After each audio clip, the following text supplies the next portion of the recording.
So 1979. Yes, I'm really excited to hear about this.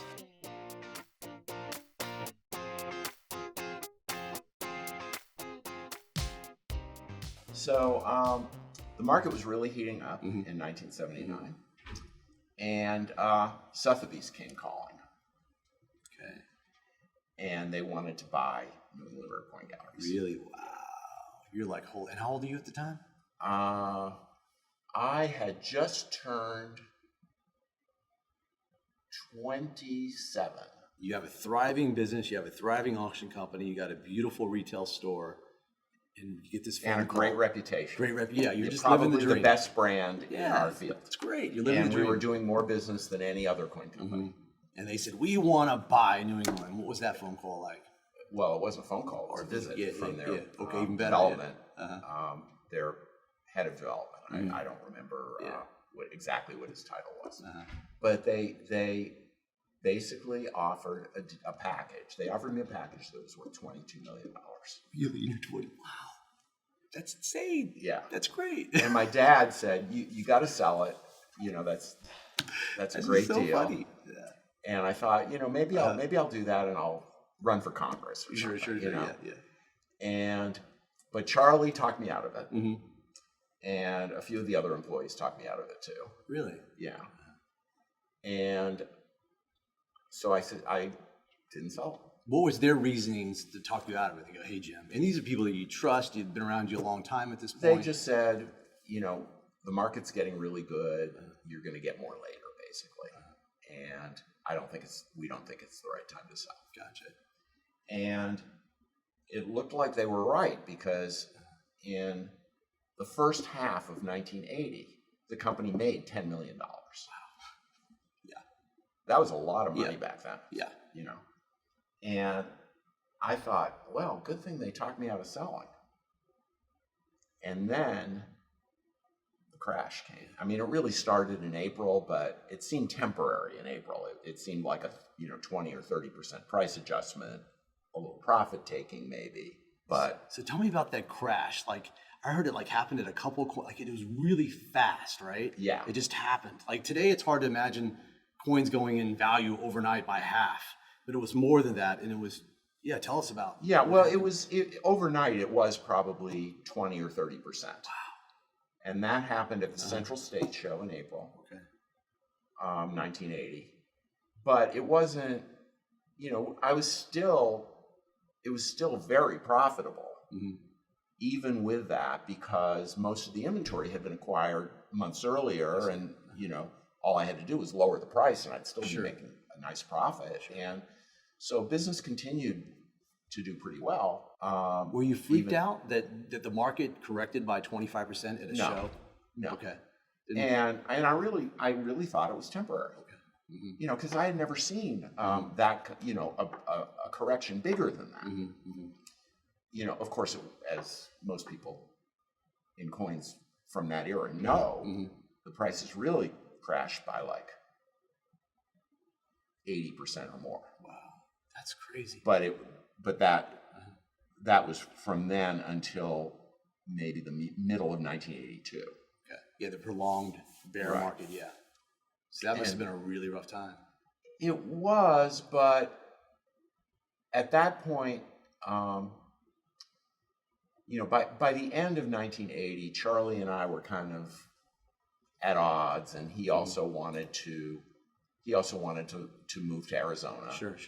And so we negotiated a kind of a friendly breakup. Sure. And his chief operating officer guy, his chief operating officer kind of took over. I tried hiring another CEO, but that guy didn't work out. I see. And I really didn't. I just wanted to buy and sell coins. Yeah, that's you just want to play coins. Yeah, all day long. Sure. We had a building with a building that we bought that we were developing to be our new headquarters, and in the middle of a coin bear market. It's just you're in a corner. Yeah, I was in a corner, and I felt like my accountants and lawyers were saying just file bankruptcy, and I said no. I'm never doing that. I'm going to pay everybody what I owe them. I'm going to pay it plus interest. It's back to those original fundamentals you had as a 17, Yeah. 18-year-old kid that every check's got to clear. Right. Period. Basically, I had to do something. Yeah. And fortunately, everybody in the coin business wanted to be my partner. And Interesting. Yeah. So Steve really had the best proposal, and he wrote it out for me on a napkin. I can still picture it. Where's the napkin? I know. That would sell for $1 million in a hair auction. Well, it would. And you'd be the high bidder. Yeah. Yeah, probably. Yeah. But he wrote it out. He said, "Look, here's my overhead. Here's your overhead. Here's my sales. Here's your sales. Here's what we'll keep, and here's what we'll get rid of because we can combine. Sure. Save a lot. And I figure we'll keep 80% of the revenues."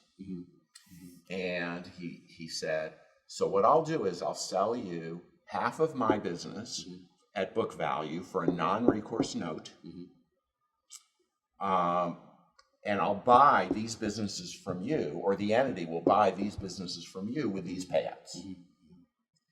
And you'll be able to pay your creditors off in a year and a half, and you'll be able to pay off the note in 5 years or something like that. Right.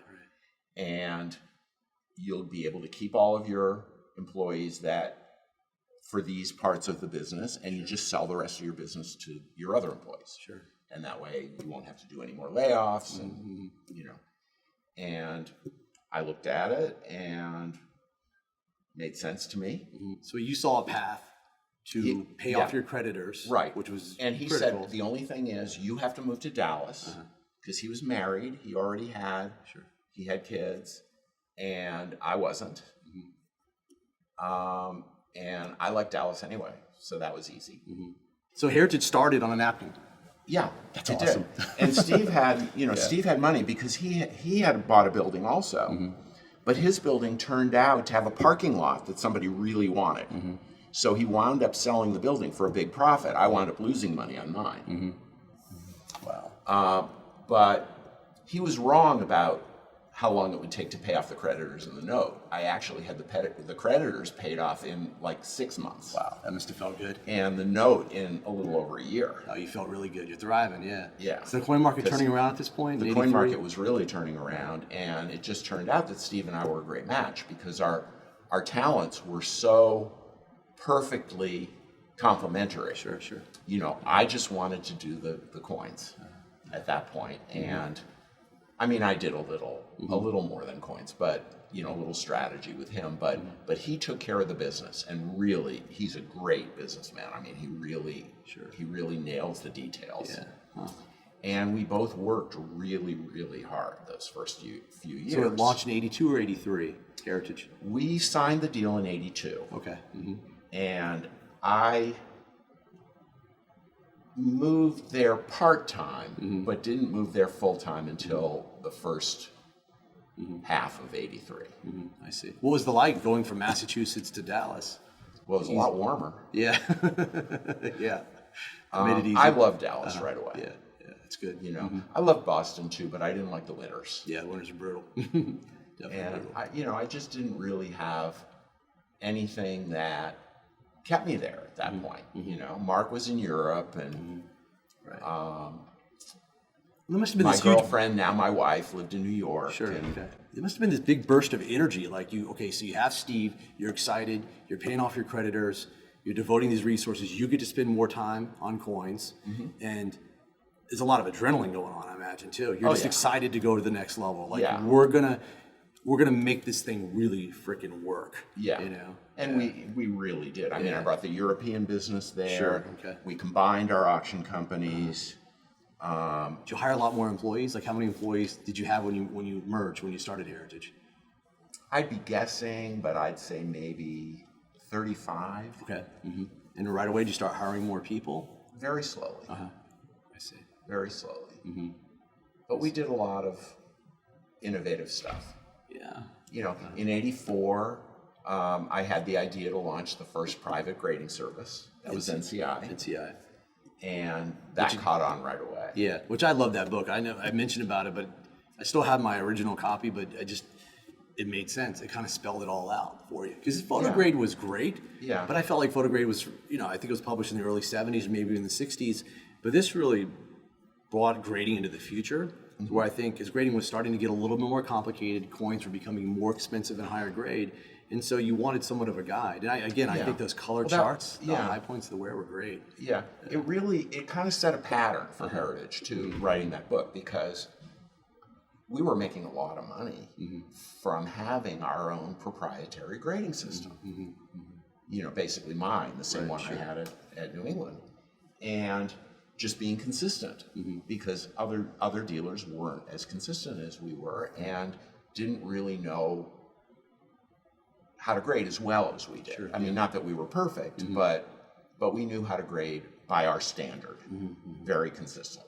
So your whole inventory was NCI graded pretty much? Did you grade? Yeah. Yeah, okay. I graded every coin. Sure, okay. So writing this book, I knew was going to take away that advantage to some extent. But I thought, well, the NCI grades are going to take that away anyway, because people will, as they deal in them, they're going to learn how to grade, and I won't be the only one anymore, or one of just a few anymore. Right. It gets back to sharing the knowledge. It's just good for everybody. But I said, it's going to be really good for the coin business.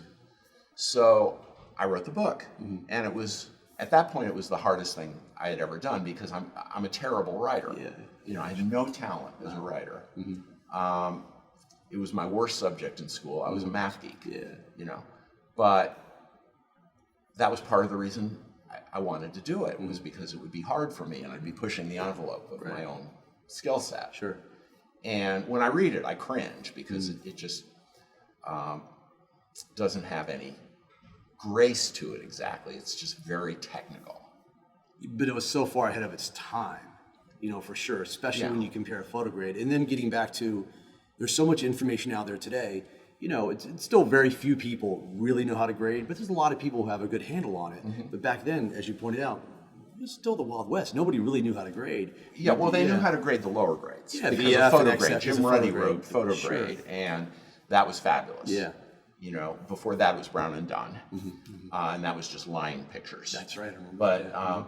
But Photograde was a game changer for coins of like Circle. MS-60 or less. Yeah.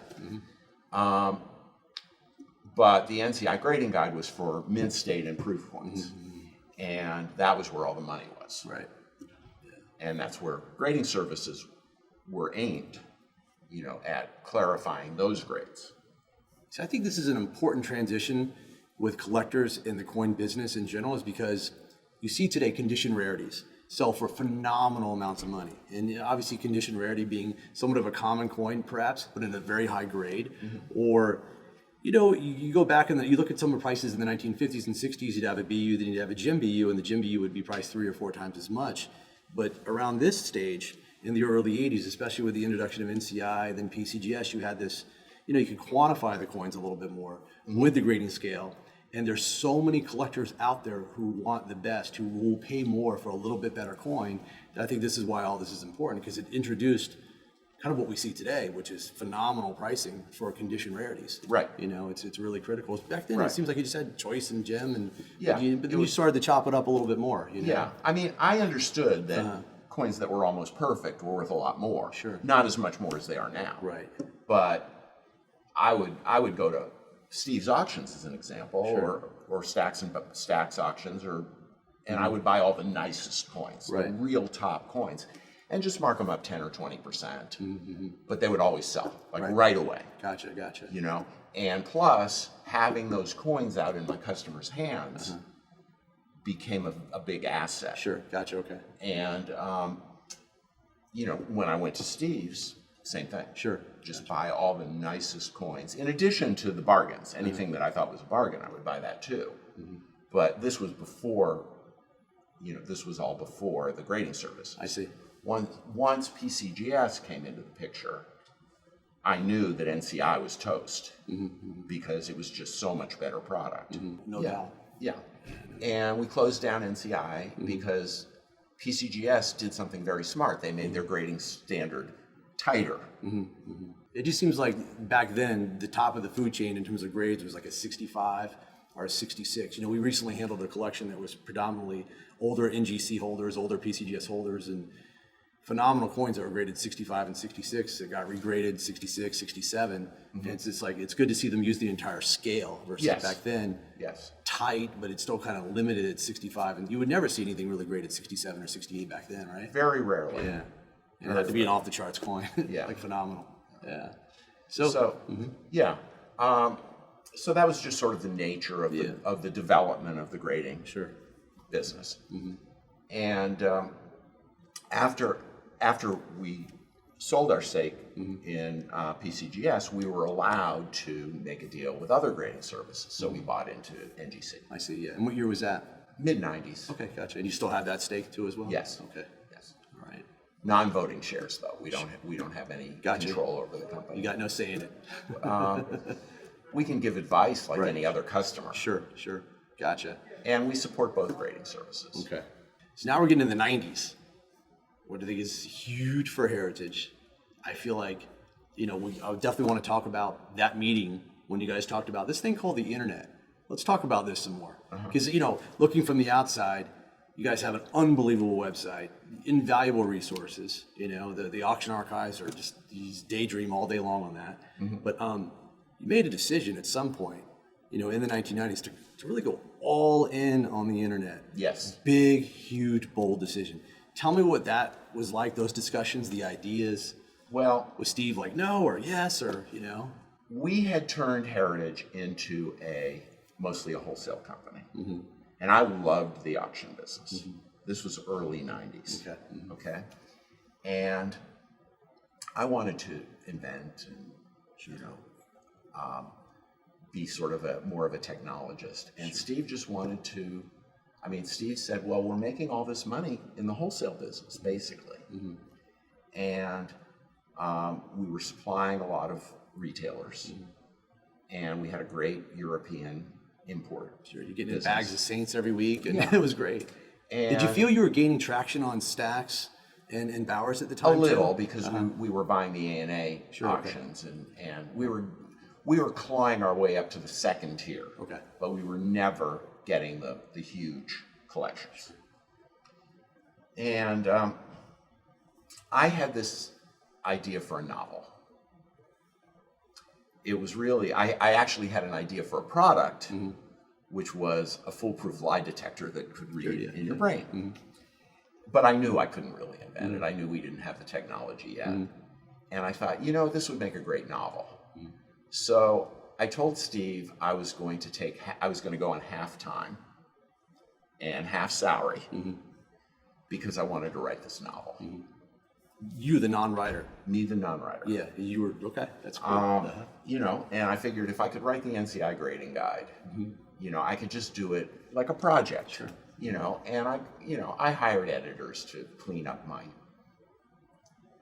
unfortunately I didn't hire somebody that was good at dialogue. Sure.